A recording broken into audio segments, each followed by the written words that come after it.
You're watching Dark Crimes with Amore, where the creepy gets real.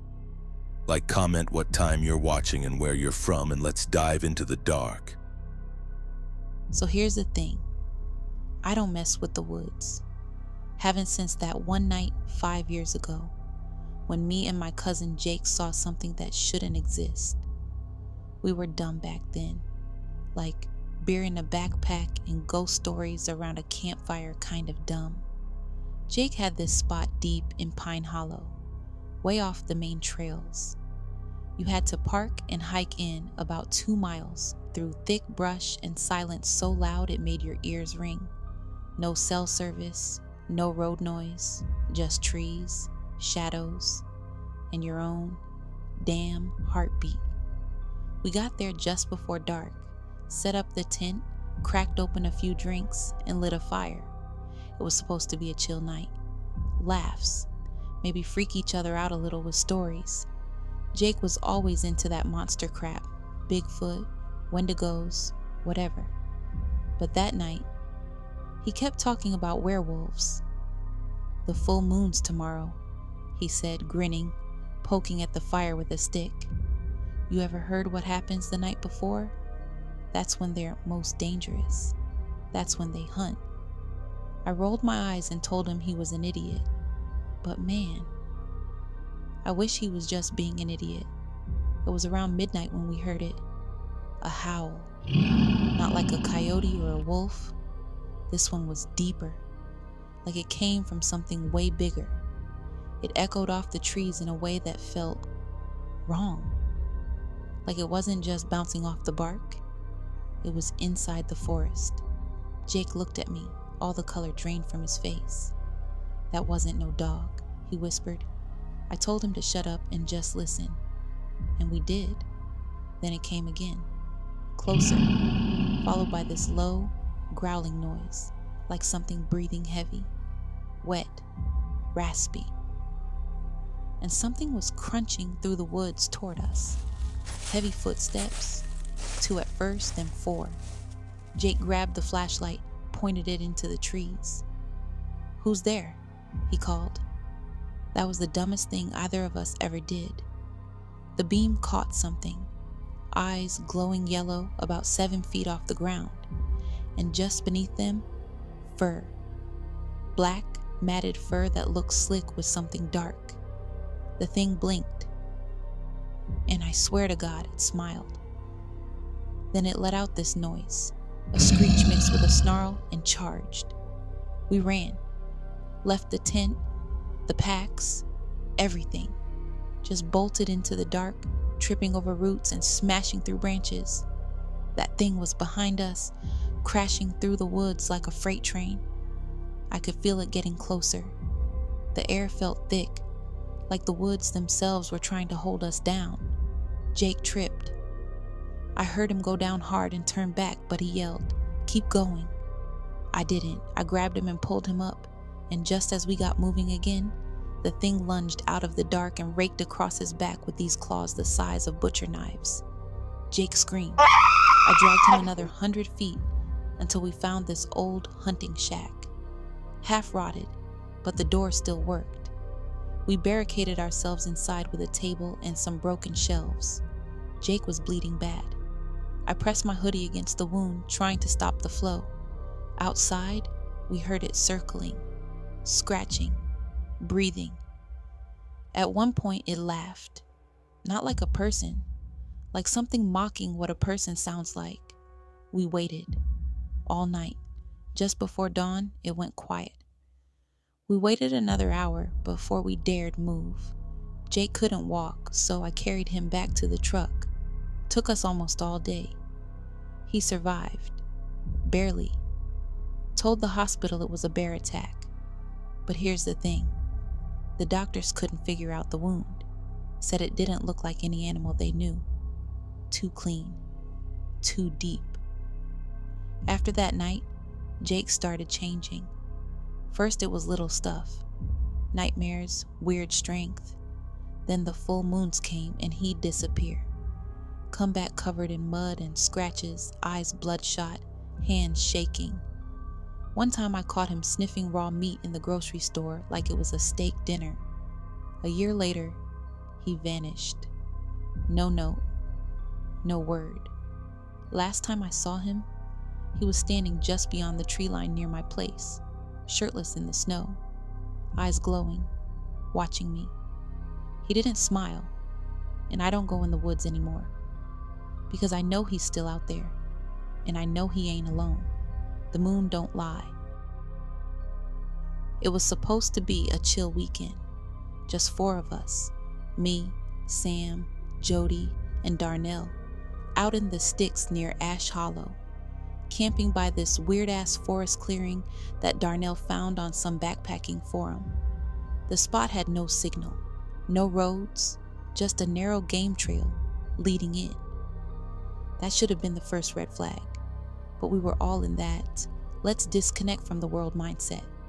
Dumb, in hindsight. The first night, fine. Cracked some beers, roasted hot dogs, listened to Jody go on about how trees can hold memories. Typical stoner crap. We laughed it off, but then, right after midnight, we heard something. Not a coyote, not a bear.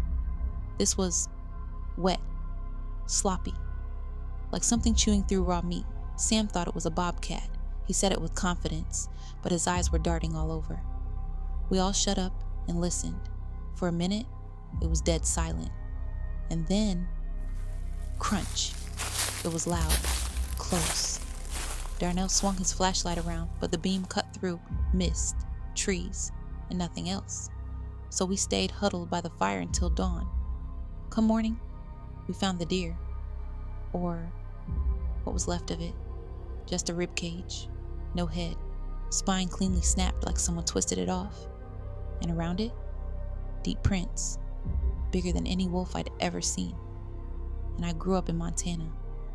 I've seen wolves up close. Jody got pale. We need to go. But Darnell was stubborn. It's one deer. Chill. We got knives, bear spray. That night the fire didn't feel warm enough. Every shadow looked alive. Then around 2 a.m., Sam vanished. No scream, no rustle. He was there 1 second, gone the next. We tore through the trees shouting his name. That's when I found the blood.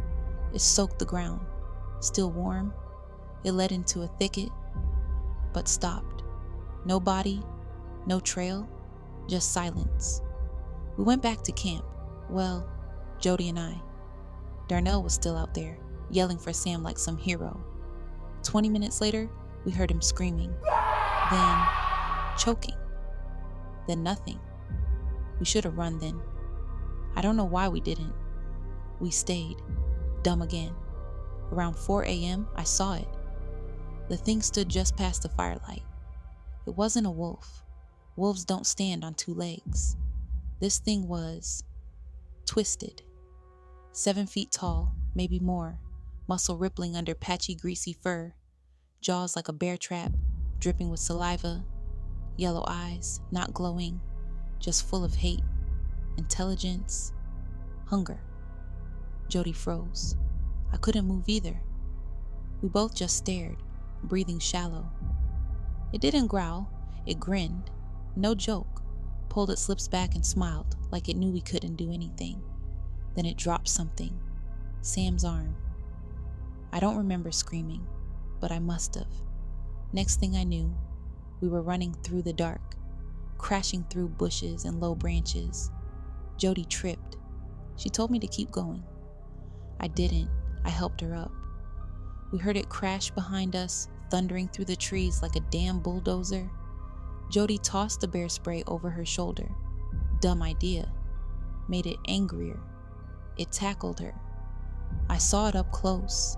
Its hands were like claws, but with fingers. Human-like. It tore through her stomach like tissue paper. Blood sprayed my face. She didn't even scream, just stared at me with these wide, shocked eyes. I ran. I don't remember how long. Hours, maybe. I collapsed at some ranger station after sunrise. I must have looked half dead, covered in blood, shaking like a leaf. They found pieces of Sam and Jody. That's it. No Darnell. No footprints. Nothing to prove what I saw. They think I'm traumatized, delusional. But I know what I saw. And sometimes, when I try to sleep, I still hear it. That wet chewing sound. It's out there. And it knows I survived. You ever love someone so much it messes with your sanity? That was Rachel. She wasn't like anyone I'd met before. Wild, magnetic, beautiful in this untamed kind of way. Her eyes were always too sharp, too bright, like she was always a few steps ahead of you in a game you didn't know you were playing. But I didn't care. I fell fast, fell hard. We met at this dusty, used bookstore downtown. She was flipping through a leather-bound book on ancient folklore, stuff like witches, changelings, and werewolves. I joked about it like trying to summon a demon or just looking for a pet werewolf. She looked up, smiled slow, and said, "Maybe both." And I should have run right then. The thing about Rachel was, she disappeared, like gone for days. No texts, no calls. Then she'd show back up like nothing happened, smelling like pine needles and iron, her clothes wrinkled like she'd slept on dirt. And I'd let it slide, because love makes you stupid. One night she came over out of nowhere. Her hoodie was soaked in sweat, hands shaking. The full moon was hanging low outside the window like a spotlight. "I need you to promise something," she whispered. "No matter what happens tonight, you stay inside. Don't come looking. Don't even open a damn curtain." I laughed, thinking she was messing around, but she didn't laugh back. She kissed me, slow and sad, like goodbye, then walked out into the night. I waited all of 10 minutes before I broke my promise. I grabbed my keys and followed her car. She drove deep into the woods, some unmarked road off Route 6 I didn't even know existed. I stayed back, killed my headlights. She parked and walked into the forest alone, no flashlight, no gear, just vanished into the trees. Then I heard it, a scream, not quite human, not quite animal, just raw pain. It split through the trees like a chainsaw. Then the growling started, deep, guttural, made my stomach flip. And then I saw her. She was writhing on the forest floor, her spine bent backwards with a sickening crack, her skin split open in seams. Fur burst from her arms, her jaw snapped in half and kept going. What came out of her wasn't human. It had her eyes, but nothing else. That thing howled, and I swear the earth shook. I stepped on a branch. It snapped her head in my direction. Those glowing yellow eyes locked on me like I was dinner. I ran. Back to the car, heart pounding so hard I thought I'd drop dead before I made it. She didn't follow, but I knew she'd seen me. Knew everything changed in that moment. The next morning, she was back. Same Rachel, but not. She didn't speak, just watched me like a wolf deciding whether to eat its mate. Her silence was louder than any scream. Then the messages started, carved into my apartment door. "You broke the promise." On my mirror, "You saw what I really am." Under my pillow, "You're part of me now." I tried to leave town, packed up, got as far as a shitty motel 3 states away. But she found me. I don't know how. I woke up to claw marks on the walls and the same damn smell: pine, sweat, and blood. A letter waited on the nightstand, not written, scratched into the wood with something sharp. Love doesn't run. It transforms. Then I started changing. First it was little things, losing time, waking up with dirt under my nails and blood on my sheets. Then came the hunger, not for food, meat, raw, still warm, and the dreams. God, the dreams. I'd be running on 4 legs, chasing screams through the woods, feeling the moon pour down like gasoline on fire. Last night I woke up naked, covered in something's blood, and Rachel was lying next to me, her eyes glowing, smiling. "You're mine now," she whispered. "We hunt together." I want to believe I'm still me, but my bones ache. My skin feels too tight, and the next full moon is tomorrow. If you're reading this, stay away from the woods. Stay away from the ones who smile with teeth too sharp. Love can change you, and sometimes what's under the skin is hungry.